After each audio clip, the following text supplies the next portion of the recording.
राम राम दोस्तों। आज मैं आपको बताने जा रहा हूँ ऑनलाइन सैलरी रिटर्न कैसे फाइल करें। चलिए सबसे पहले हम गूगल पे इनकम टैक्स रिटर्न कर सर्च करें।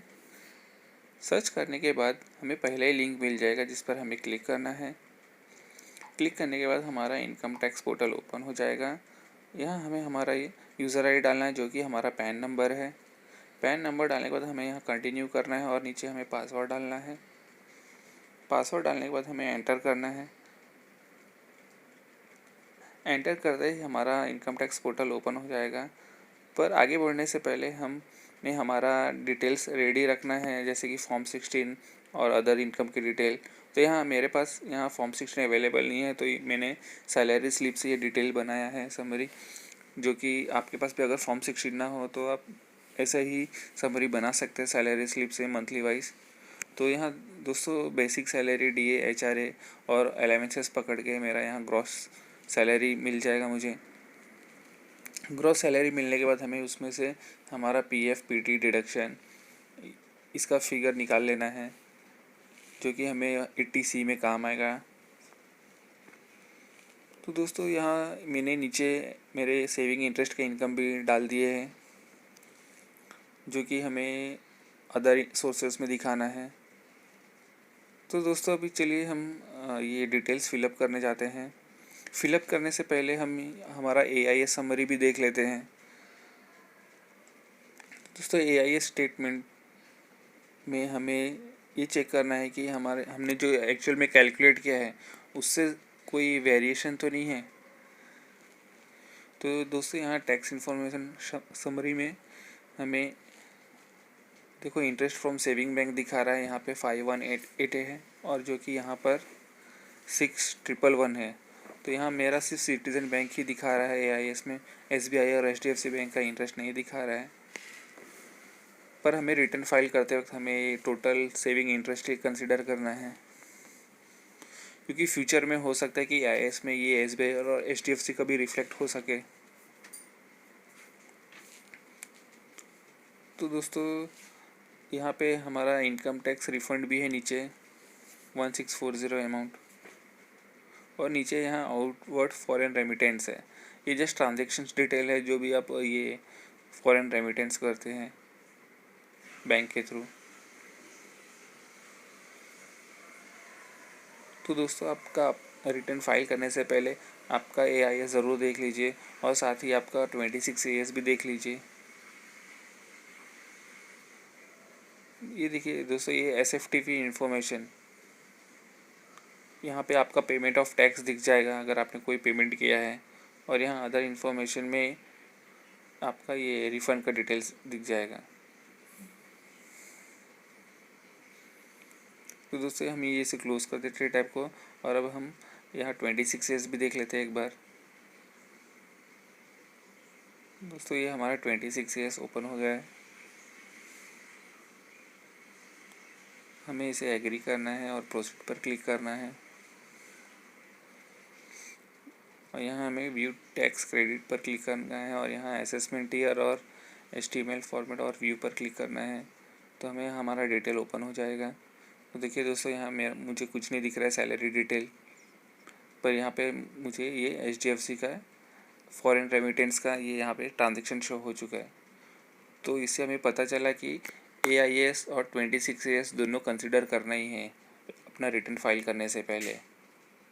और साथ ही ये भी देखना है कि यहाँ कुछ ऐसा इन्फॉर्मेशन तो नहीं है जो हमारे रिलेटेड है ही नहीं, तो हमें उस ट्रांजैक्शन को इग्नोर करना है। कभी कभी गलती से यहाँ ट्रांजैक्शन कुछ दिख सकते हैं जो कि हमसे रिलेटेड ना हो। तो चलिए हम यहाँ फाइल करने जाते हैं। यहाँ असेसमेंट ईयर क्लिक करना है, ऑनलाइन पर, और कंटिन्यू पर क्लिक करना है। और दोस्तों यहाँ पे मैंने ऑलरेडी भर कर रखा था, पर मैं यहाँ नया फॉर्म आपको फिलअप कर दिखाता हूँ। तो यहाँ इंडिविजुअल पर क्लिक करना है, यहाँ हमें ITR 1 पर क्लिक करना है। पर आपका एक से ज़्यादा एम्प्लॉयर से सैलरी है तो आपको ITR 2 एप्लीकेबल हो जाएगा। दोस्तों यहाँ हमें लेट्स गेट स्टार्टेड पर क्लिक करना है। दोस्तों यहाँ सबसे पहला अगर हमारा इनकम 2.5 लाख से ज़्यादा है तो पहले ही ऑप्शन पर आपको क्लिक करना है। अदरवाइज़ आपको ये देख लेना है कि आपको कोई दूसरा ऑप्शन एप्लीकेबल है या नहीं।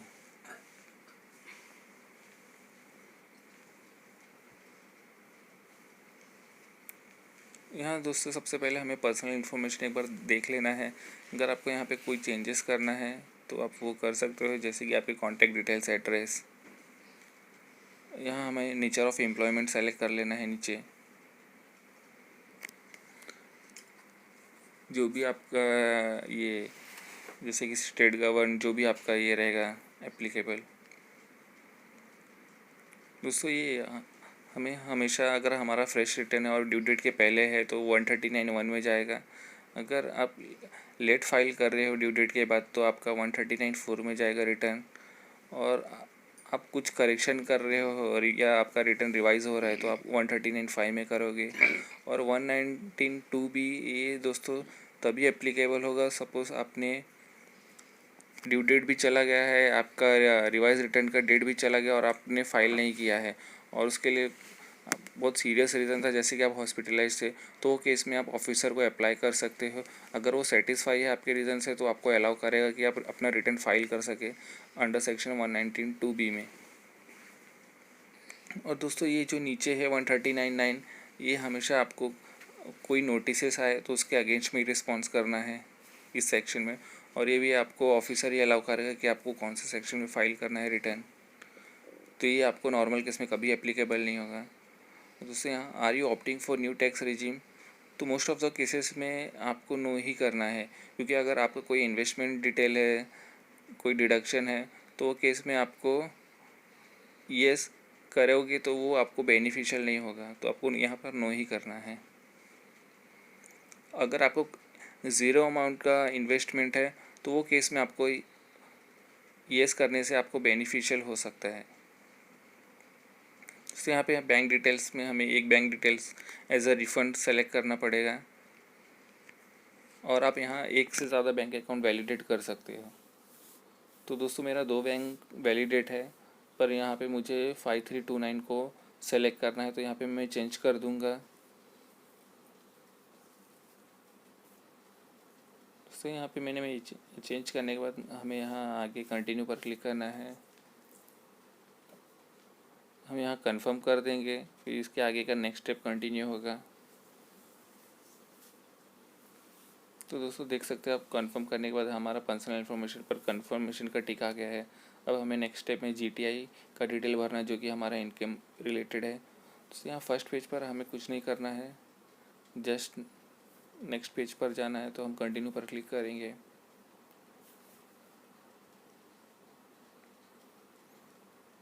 दोस्तों हमें यहाँ अभी हमें सबसे पहले हमें यहाँ सैलरी का डिटेल डालना है, तो हम यहाँ एडिट पर क्लिक कर देंगे।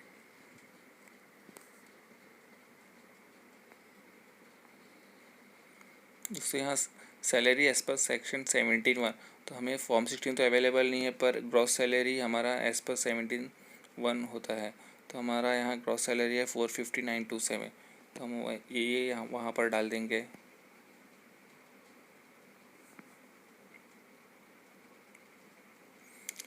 इसके बाद दोस्तों आप नीचे देख सकते हो वैल्यू ऑफ परक्विजिट, अगर आपको कोई परक्विजिट मिला है तो आपका वहाँ चला जाएगा। ये सब डिटेल्स आपको 17 आपके फॉर्म 16 से मिल जाएगा आपको, पर मेरे केस में यहाँ कुछ भी नहीं है। और दोस्तों यहाँ पे अलावेंसेस है अलग अलग सेक्शन में, जैसे कि leave travel allowance, HRA, death cum retirement, gratuity. तो ये भी आपके फॉर्म 16 से आपको पता चल जाएगा अगर आपको कुछ मिला है, और वो फिगर आप यहाँ पे डाल सकते हो। अदरवाइज़ आपको ये यहाँ से निकाल देना है, अदरवाइज़ आपको ये एरर देगा। यहाँ दोस्तों मैं अपना PT डाल दूँगा और एक स्टैंडर्ड डिडक्शन हमें 50,000 का मिल जाता है। तो दोस्तों ये हमारा सैलरी का डिटेल फिलअप हो गया। अब हम यहाँ पे इनकम फ्रॉम अदर सोर्सेज दिखाएंगे। तो दोस्तों यहाँ पे आप देख सकते हो, do you have interest income from saving bank. तो यस, हमने 3 बैंक का कैलकुलेट किया था जो कि 6,111 आ रहा है, तो हम यहाँ पे ये फिलअप कर देंगे। फिर दोस्तों हमारा दूसरा था इनकम टैक्स रिफ़ंड, तो वो इंटरेस्ट हमें यहाँ पे मिला था 1640, तो फिगर हम यहाँ डाल देंगे।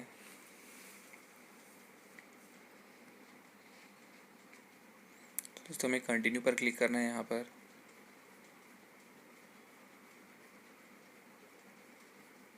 दोस्तों यहाँ पर देख सकते हो बाहर का फिगर आ गया है यहाँ पे। अब हमें एक बार और आगे नेक्स्ट करना है, तो हमें नेक्स्ट स्टेप पर जाने मिलेगा।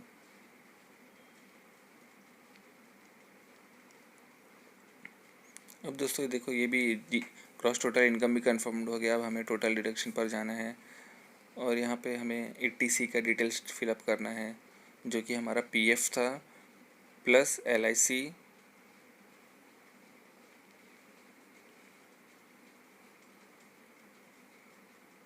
तो दोस्तों यहाँ पे हम डाल देंगे हमारा पीएफ और एलआईसी का टोटल, जो कि हो रहा है 92,566। उसके बाद हमारा यहाँ नेक्स्ट डिडक्शन है मेडिक्लेम। लेकिन मेडिक्लेम के लिए हमें यहाँ उसके पहले यहाँ 80 ये डालना पड़ेगा, जो कि हमारा सेविंग इंटरेस्ट है 6,111, जो कि अप टू 10,000 तक हमें एग्जेम्प्ट है। दोस्तों ये वार्निंग हमेशा आपको दिखाएगा, पर इसे इग्नोर करना है आपको।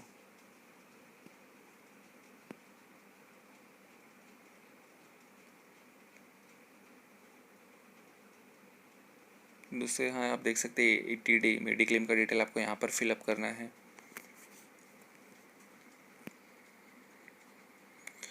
यहाँ पे आप देख सकते हैं वेदर यू और any of your family excluding parents is a senior citizen. मतलब ये आपके और आपके वाइफ या बच्चे के बारे में पूछ रहा कि कोई यहाँ पे आपके फैमिली में सीनियर सिटीज़न है, तो मेरे केस में नो है। दोस्तों यहाँ पे मैं मेडिक्लेम का फिगर डाल दूँगा हेल्थ इंश्योरेंस में।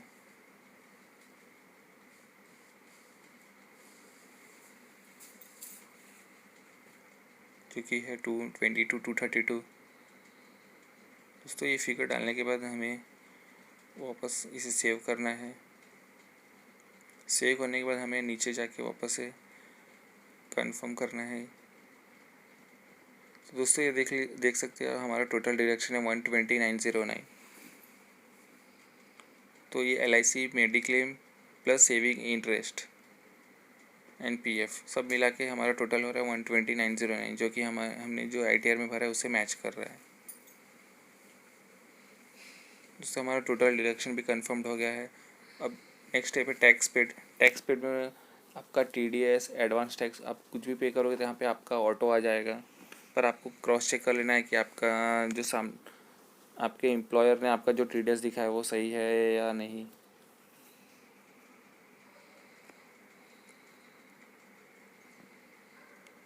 तो हम यहाँ पे वेरीफाई करेंगे हमारा टैक्स लायबिलिटी। अब देख सकते हैं 1764 हमारा टैक्स लायबिलिटी है, और जो कि रिबेट के वजह से ज़ीरो हो जा रहा है।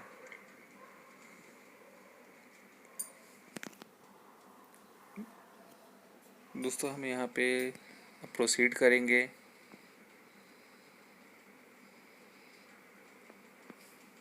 दोस्तों प्रोसीड करने के बाद अब हमें यहाँ जस्ट एक समरी दिखेगा। हमें यहाँ पे फिर नेक्स्ट करके प्रीव्यू पर जाना है, यहाँ टिक करना है और नीचे जाके प्रोसीड प्रीव्यू पर क्लिक करना है। तो दोस्तों हमें यहाँ दिख जाएगा कि एक पीडीएफ फॉर्म ओपन हो जाता है, जिसे आप डाउनलोड भी कर सकते हो। एक बार आप इसे चेक कर लीजिए। अगर आपको इसमें कुछ मिस्टेक लग रहा है तो आप इसे वापस से चेंज कर सकते हो बैक जाकर।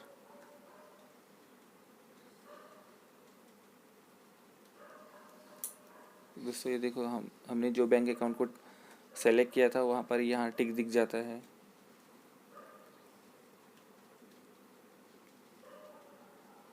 अब दोस्तों हमें यहाँ प्रोसीड टू वैलिडेशन पर क्लिक करना है, अगर आपको कोई चेंजेस नहीं करना है तो। अब देख सकते हो यहाँ हमें वैलिडेट करने के बाद यहाँ पे दिखा रहा है वैलिडेशन सक्सेसफुल। बहुत बार ऐसा होगा कि आपको यहाँ पे एरर दिखाएगा, तो पर आपको वो एरर के लिए चेक करना पड़ेगा कि आपने कहाँ मिस्टेक किया है, आप उसे सुधारना होगा। अब दोस्तों यहाँ पर वेरिफिकेशन के लिए हमारे पास 3 ऑप्शन है, e verify now, e verify later and verify via ITRV। आप आपके अकॉर्डिंग आप कोई भी सेलेक्ट कर सकते हो जो आपको ठीक लगे। दूसरा हमें यहाँ ई वेरीफाई के लिए आधार OTP का ऑप्शन देता है, DSC का देता है, नेट बैंकिंग बैंक अकाउंट के थ्रू और डीमैट अकाउंट के थ्रू देता है। तो मैं यहाँ आधार OTP से ट्राई करूँगा ई वेरिफिकेशन के लिए।